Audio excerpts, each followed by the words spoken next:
So, welcome to Ask the Oracle. Today I'm joined by a truly inspiring guest, Jodee, the holistic therapist. Jodee is a holistic counsellor, soul coach, and the visionary behind the Ascension Method, a powerful approach that helps people break free from patterns, heal deeply, and reconnect with their soul truth.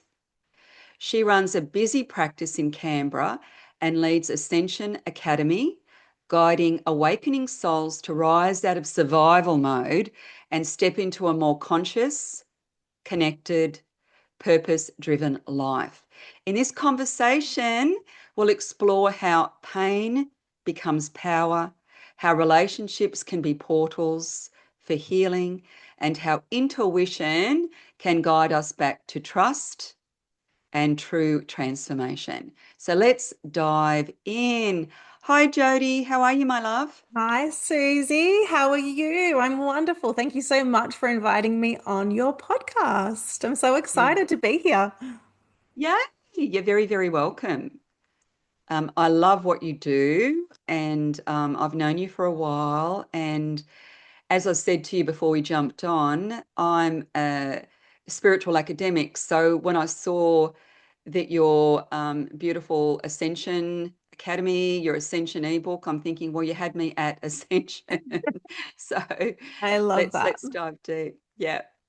Amazing. Yeah. So I guess thank you for the beautiful introduction. And when I talk about ascension, I love hearing you also speak about being, I guess, that integrative kind of academic. So from my perspective, I'm all about blending, I guess, the science and the spirituality. So, I guess traditionally I did start off in a more classic kind of counseling space of research.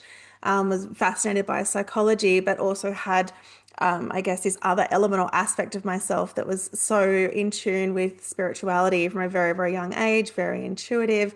And for a long time, I thought those had to be separate worlds. And so it's been so beautiful after perhaps the last decade or so when I've really realized that they can't be separate and they're not separate. And I've really merged those two together. And that has, I guess, where Ascension Academy has been born and my Ascension Method and the way that I work with people has really just transformed and exploded. So it's really exciting.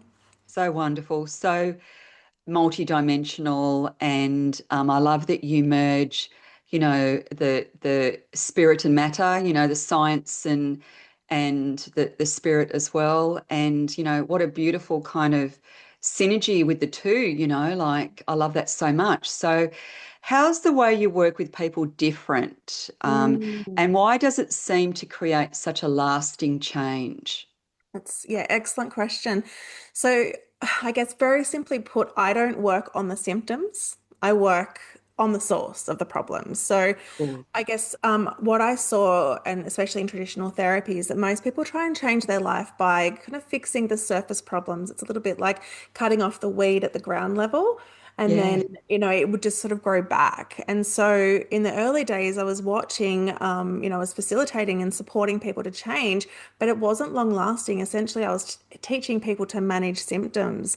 And so for me, that was like telling people to rearrange furniture in a burning house, it just it That's a just great analogy. yeah, and it didn't feel like I was really becoming a source of actual a long-lasting transformation. So when I've merged both the worlds, I guess, of the science and spirituality and created the Ascension Method, what I've found is that my work now can go straight to the unconscious pattern. Now we're looking at the generational wounds. We're looking at these beliefs that people haven't necessarily consciously chosen, but they've been running the show for decades. So Yeah. I guess that's why. So once we understand, once we can identify, the root cause, often what I'll say is we can then, turn our pain into power. So switch from being victims of our life experience and turn that into being the victors of our life experience. So finding purpose, finding the reason, and I see my clients and finally feel safe to choose differently, if that makes sense. So It yeah. makes so much sense to me. Yeah. It's more proactive. I love that you do the deep work, the reframing, you're quite right. Like often those generational patterns or those sabotaging beliefs or whatever they might be. Often they're running the show, but people aren't aware of that. So it's like, when you often I have clients that come and see me that, perhaps, you know, they go from one relationship to another, Mm, and one partner might wear an Armani suit and the other wear a fluoro singlet, but they're the same person, right? So, absolutely. yeah, I love that so much. So, what gave you the idea for the Ascension Mm. Method, and how does it kind of help people? Like, I know you've talked about it, but I really want to hear a bit more about how you break those old patterns, with people. Yeah. Amazing. I'd love to talk about that.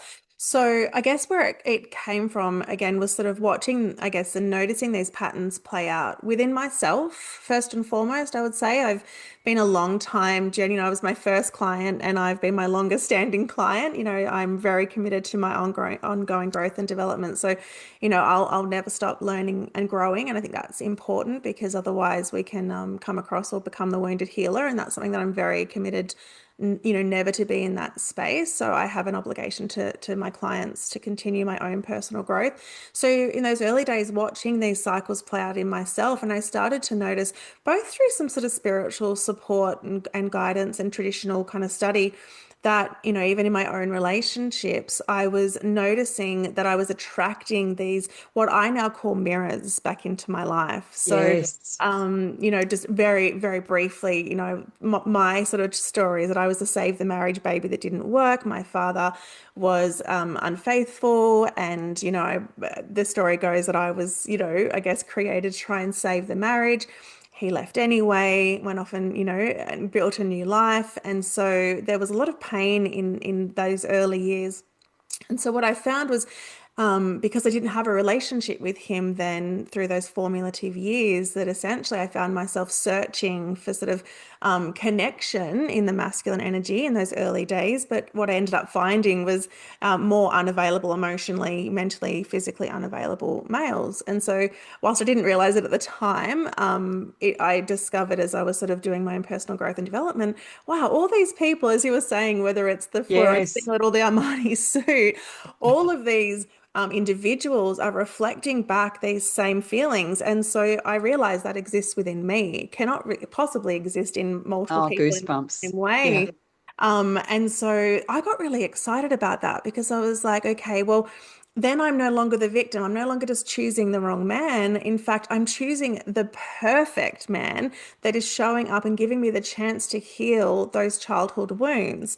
And so, Yeah. whilst I was seeing myself as the victim of, poor choices, I was helpless. I was the victim. I was going to keep recreating those patterns. I wasn't going to break the chain. Yeah. So, once I shifted my mindset and went, hang on a minute, this exists within me, I have the power to shift and change this. Once I heal the relationship with myself, then all of a sudden everything can change. And it did. So, I was my first kind of client, I would say.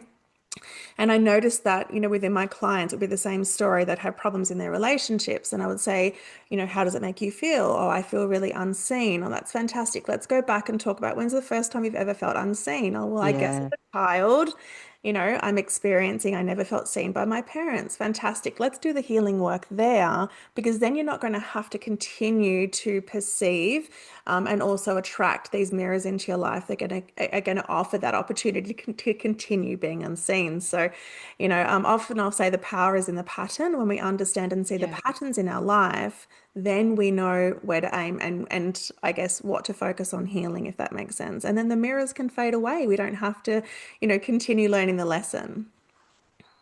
Yeah. I mean, I did a similar thing. Between the ages of about 16 and 23, I had a very Mm. dysfunctional relationship, but really, I had that realization too that I was really trying to heal my father. That's what I was trying to do, right? Yes. So, um, yeah, I love that so much. So, how can someone spot the difference between, those everyday problems and the Mm. deeper stuff running Mhm. underneath? Yeah, it's a really great question. I would say the easiest way is that surface problems often feel unfamiliar. They often feel random. Whereas the unconscious patterns, if you really tune into them, they feel really familiar, almost intimate. It's almost like you'll get this feeling of like, I know this feeling. I've been here before. I've seen that tree, it's that Yes. almost like a deja vu kind of Oh, feeling. that's a great answer. Yeah. Yeah, so that's I would say the unconscious patterns is something it doesn't feel new. It feels like this old familiar friend, if that makes sense. So it's something that kind of keeps showing up in your life, or it's being represented through different people or different aspects of your life. So, perhaps in my relationship I feel really powerless, but in fact in my career I also feel powerless. That's a really great example because again, why are we feeling the same thing across different elements or aspects of our life? If we are, it's most likely an unconscious pattern that is essentially trying to keep us safe. This is where it gets a little bit hard for people to understand because it's like, well, why would I do that?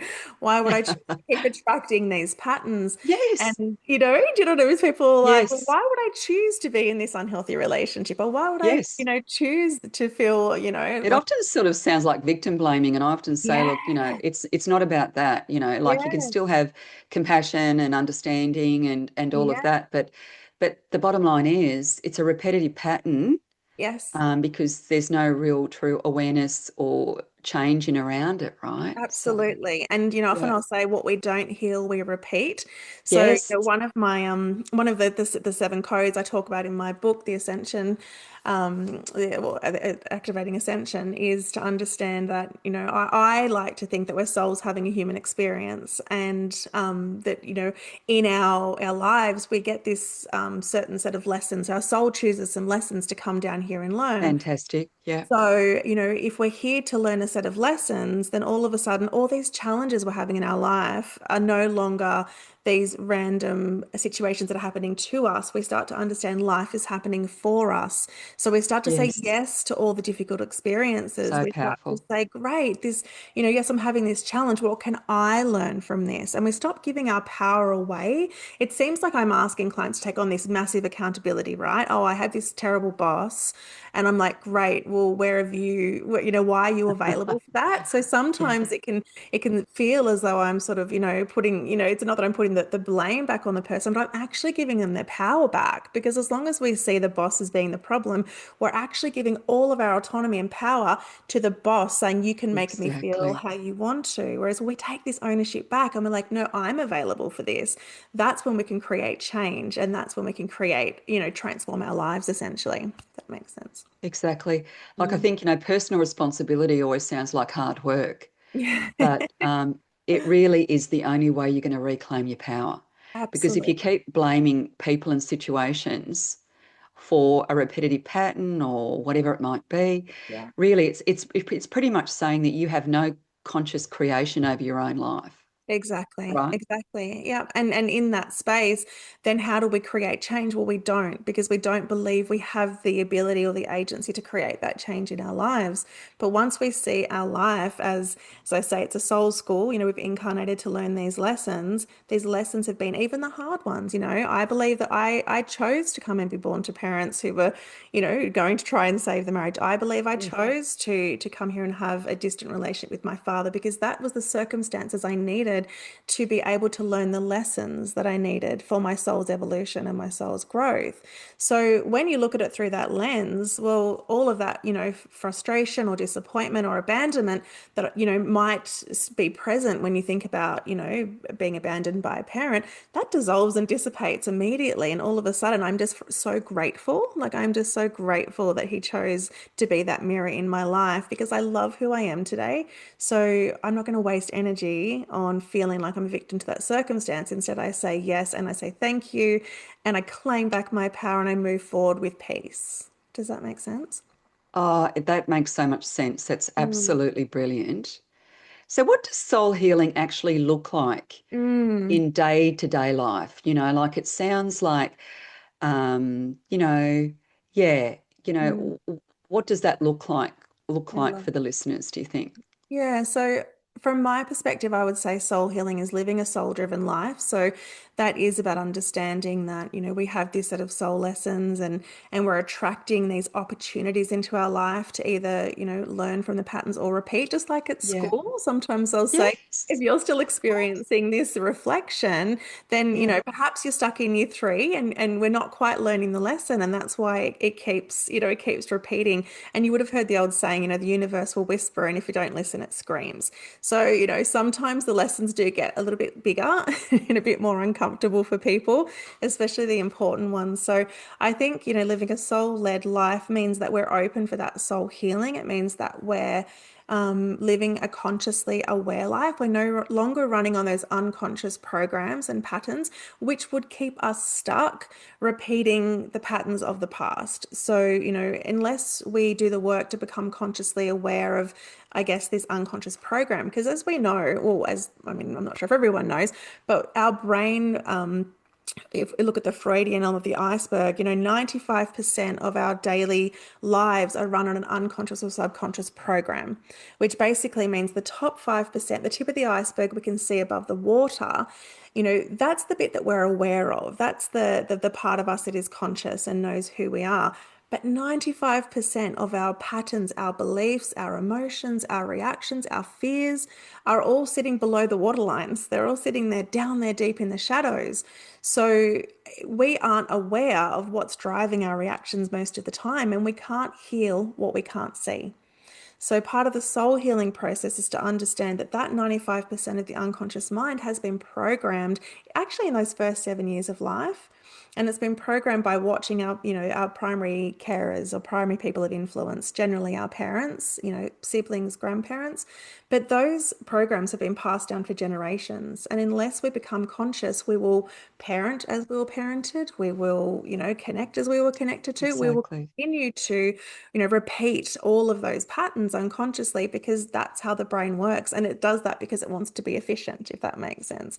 So yeah, Yeah. soul healing is about becoming conscious, not only of the patterns within yourself, but also reflecting back and acknowledging with, empathy and compassion where you've come from in those generational lines. It's not about burning the stake and going after your parents or anything like that, but it's about Oh, the blame understanding. game, total waste of Yeah, time. Yeah. yeah, Yeah. absolutely. I mean, it's good to be aware of it, Yeah, obviously, but at the same time, it's not about, pointing fingers. It's about doing the deep work. And absolutely. I love the way you explained that. And I honestly think to do that really unconscious work, you do need someone like you, Jodee, because to do that, that safe digging, because, I don't know how many times, especially in spiritual circles, I hear people going, oh, I'm not doing that again. I've done the work on that. I've done Yeah, that to death. I'm not doing that anymore. And I often go, oh, yeah, but the pattern's still repeating, right?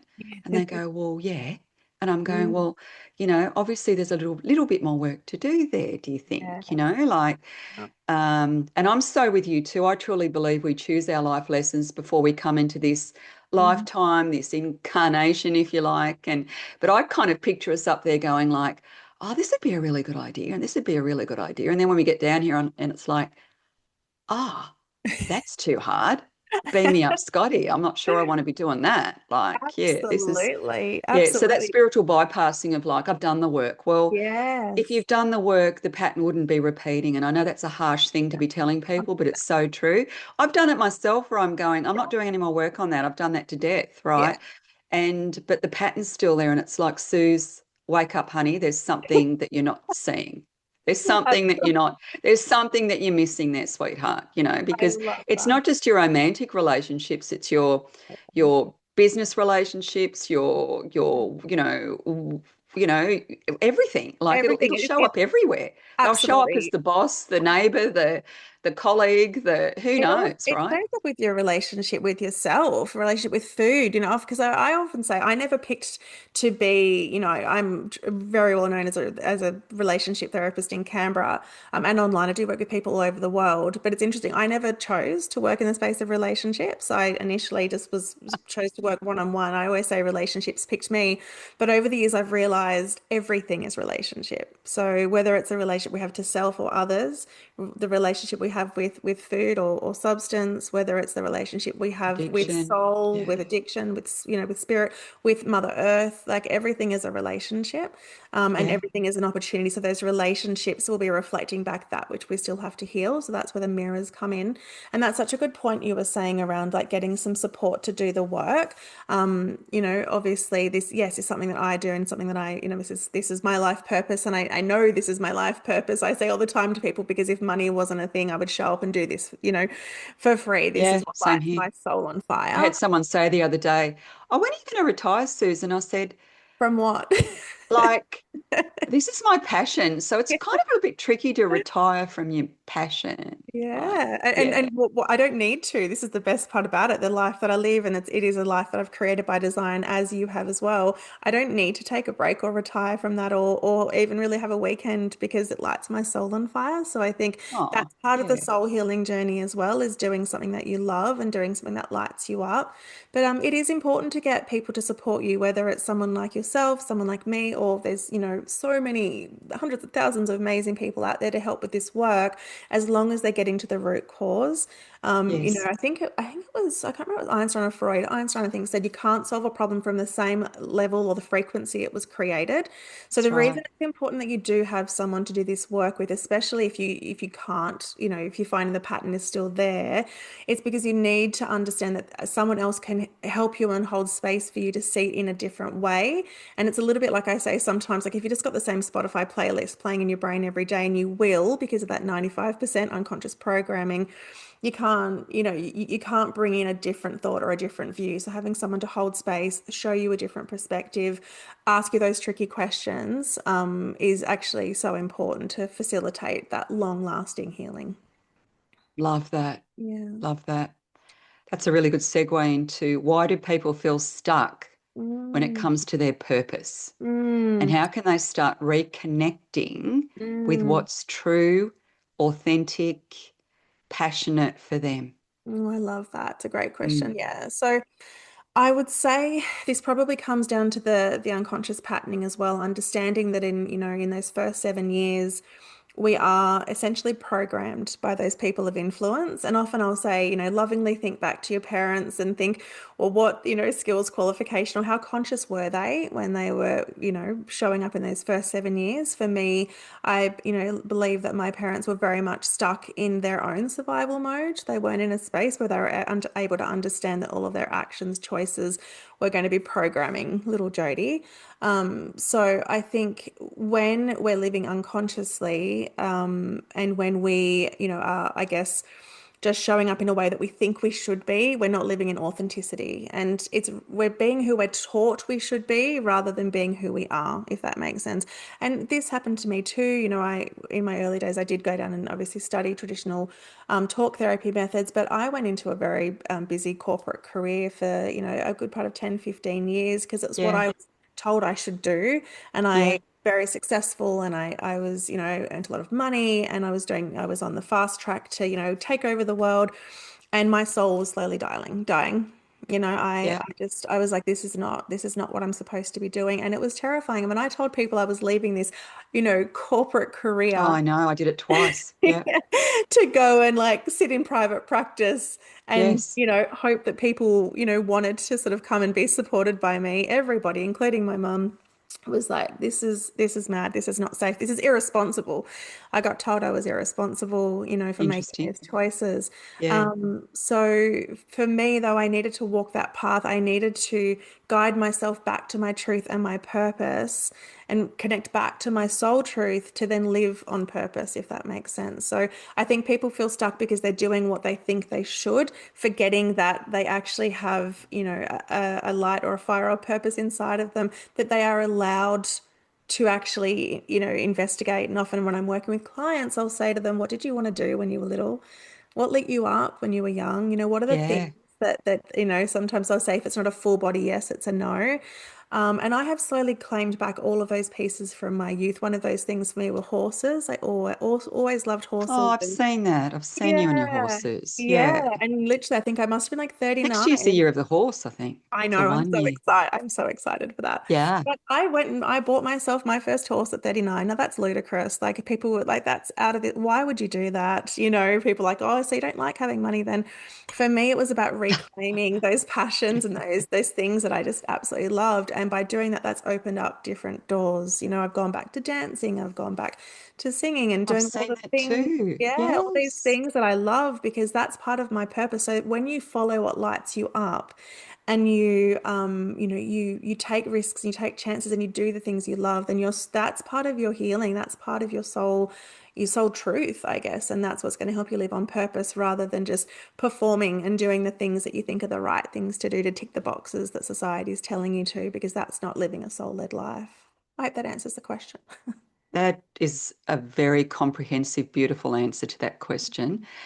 If someone wants to turn things around today, what's the most powerful shift they could make? Mm, that's a great question. I would say they could make the shift to decide that the old stories no longer have authority over them, that they are going to step into this belief that life is happening for me and not to me, and shed that cloak of, victimhood that has they think are keeping them safe, but actually it's just keeping them small. So I think, it's just making that decision that those stories are where I've come from or the experiences I've had, they no longer have authority over me.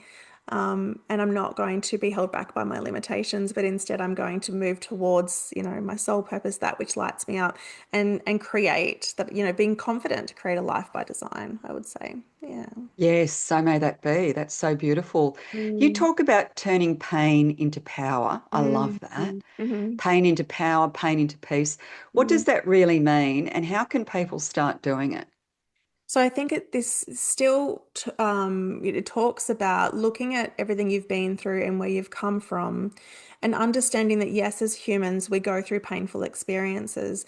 And actually, I think that's an important part of life. It's an important part of our evolution. Yeah. I believe there's a part of us that sort of thinks we just want this happy ever after, or we just want to be on cloud nine all the time. But I encourage people to get really honest with yourself. Without that, polarity of day and night, and white Yeah, and yeah, black, and totally. Yeah. negative experiences, how would we really be pushed into becoming the better versions of ourselves? This is the truth. Is that I guess the light comes through, where the where we break. So it's starting to understand that when we say yes to the pain, and when we embrace that as part of the story, and we use that as the fire in our belly to know that we can gain and we can learn and we can obtain power from that, Yeah. then we're no longer stuck in those old stories of these things happen to me. And again, coming back into that space of when we're in victim, we give away our power.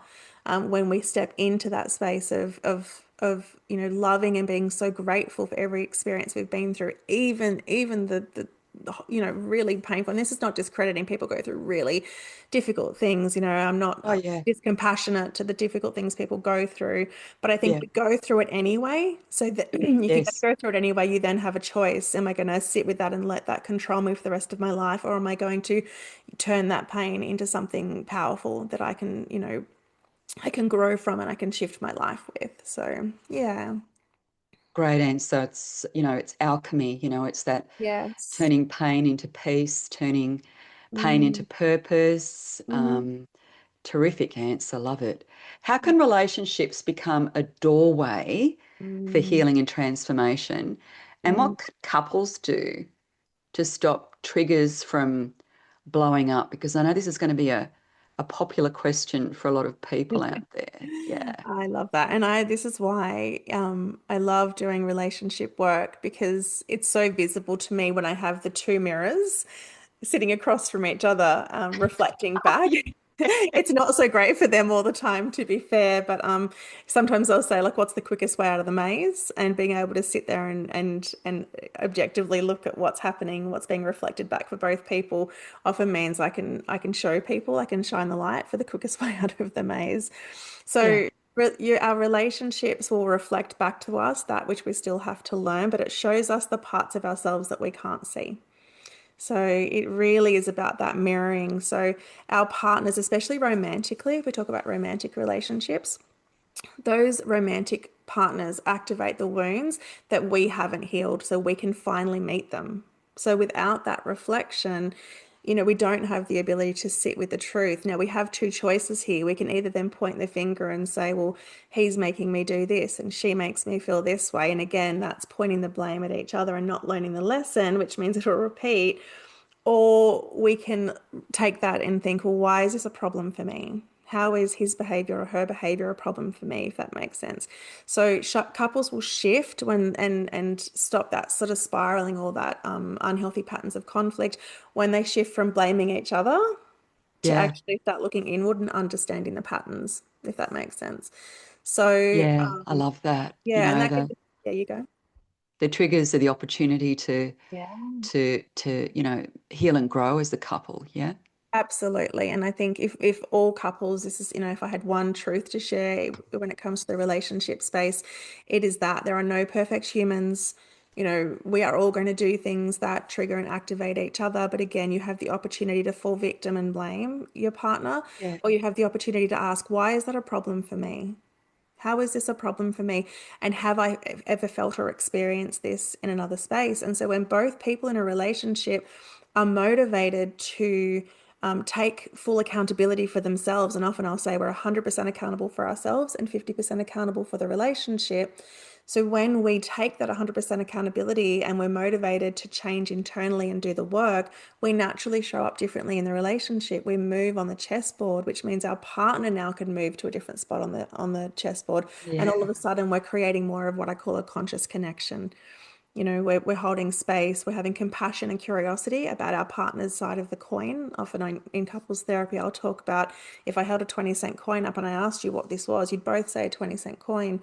But if I put it in between you and I asked person A, what does this look like? They'd say, oh, it's an elderly lady with some pearls and a crown on her head. Oh, it's okay. And I'd ask person B, what does it look like? Oh, it's a platypus swimming in some water and some numbers. And then I'd ask, well, who's right? And they both are. And this is why a part of couples therapy is educating Oh, people to clever. understand that we can Yeah. only ever see our side of the coin. Yeah. And a lot of arguments and fighting is about us trying to fight for our side of the Convince or coin, control or correct, like or coerce even sometimes, coerce. you That's know. yeah. Because we're fighting so hard because we want to feel so understood. But the reality is, our partner's never going to see our side of the coin, and nor should they, because that is just a complete reflection of how we're seeing the world. Does that make sense? So it's Yeah. about teaching people the communication skills to say, well, what does this situation mean to you? What lesson or what are you taking out of this? And being, and I say it's that curious, compassionate communication. So, what stories are you telling yourself about what this represents to you? And then understanding why that's a problem for your partner. And you can hold space for that without having to be wrong. So people are so resistant to taking on blame, especially when it's, from a partner when they feel like they're not in the wrong.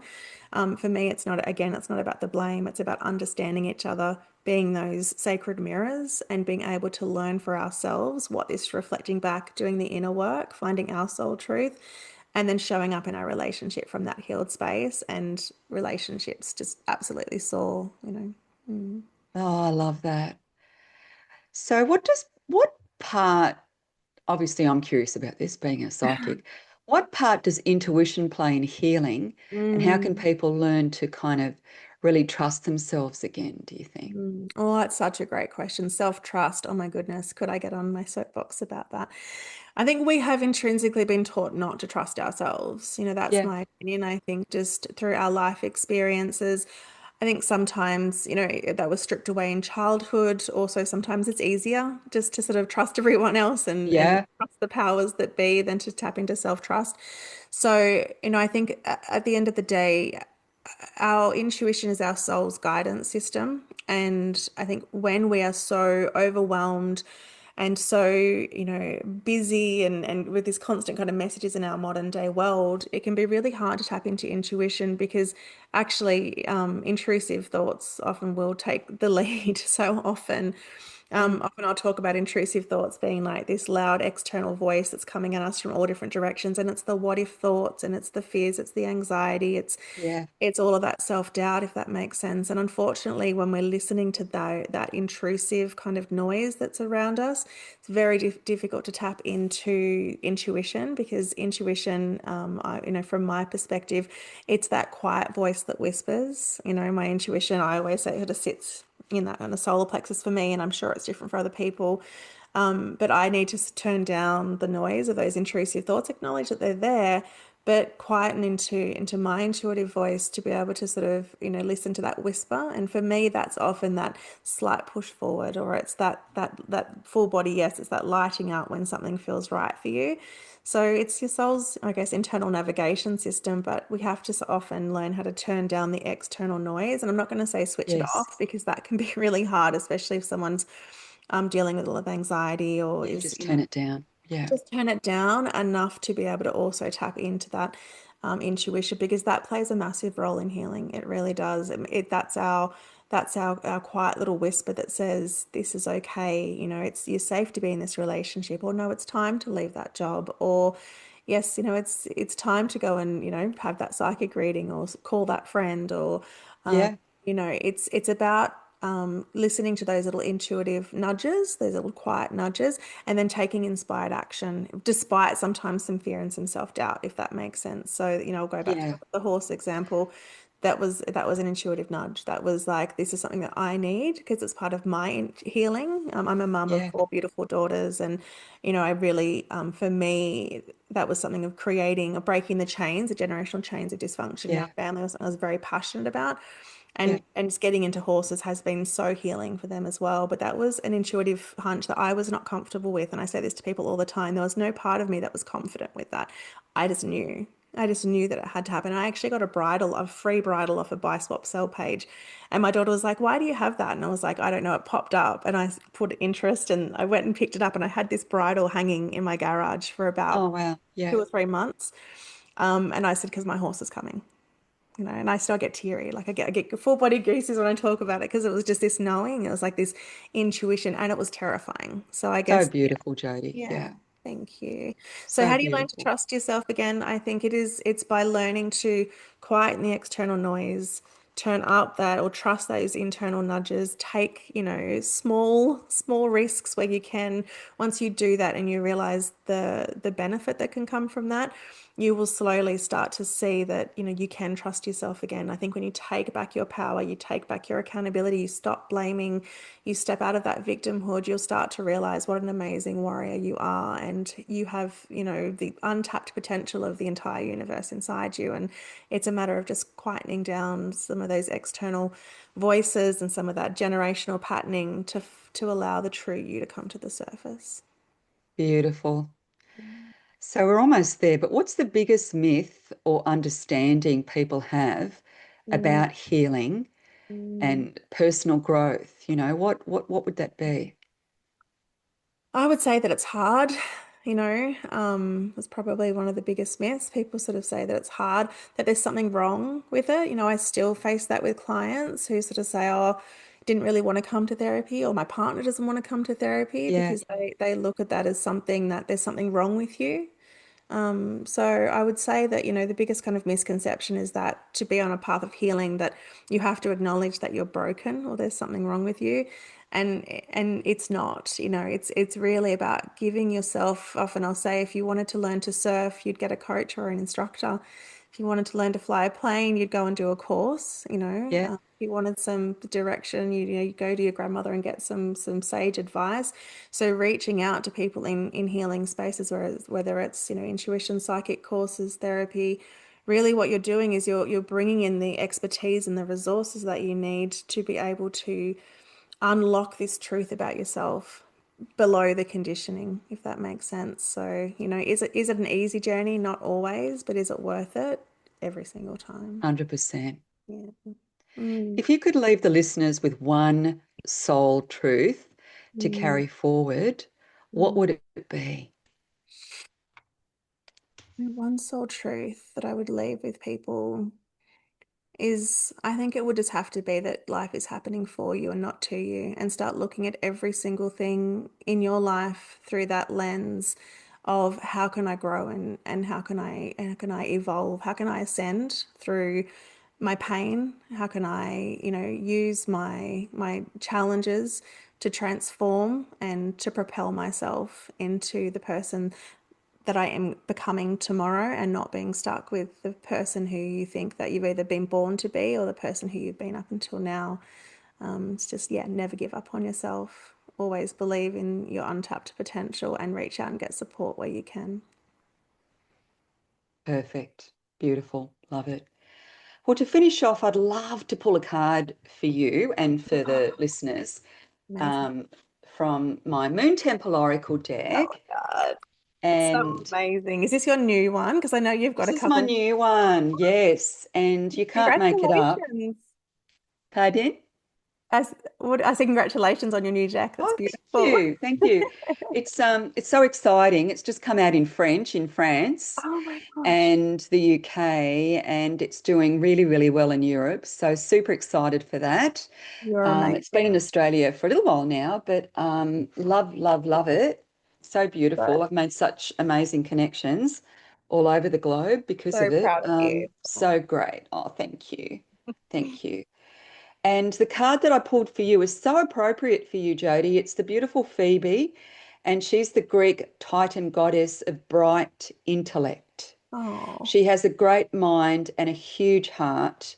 She is a lunar deity associated with prophecy, specifically the shining light and wisdom that Greeks attributed to the gift of psychic prediction. So it's that beautiful marriage of intuition and intellectual intelligence, if you Mhm. like. So Mhm. so appropriate. And you've got this gorgeous, beautiful third quarter moon here, and you can see kind of like the insight, the electrical kind of light coming in.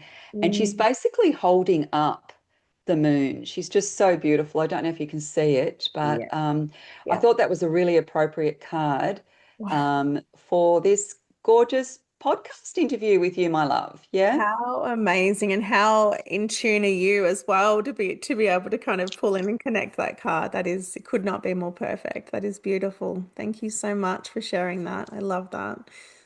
It's Thank beautiful. you so much. The today has been incredibly powerful, very informative, very practical, but also very intuitive.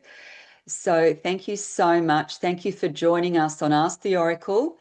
What a powerful conversation with Jodee, the holistic therapist, exploring the Ascension Method, soul healing, and the journey of turning pain into power.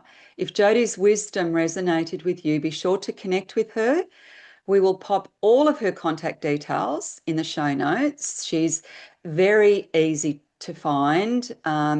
As always, I'm your host, Suzy Cherub, inviting you to continue walking your soul led path with courage, clarity, and connection. Until next time, may you trust your intuition, honor your healing, and remember you are more powerful than you know. Bye for now. Yay. Thanks, Jodee. Thank you, my Thanks, love. Sophie. Thank you.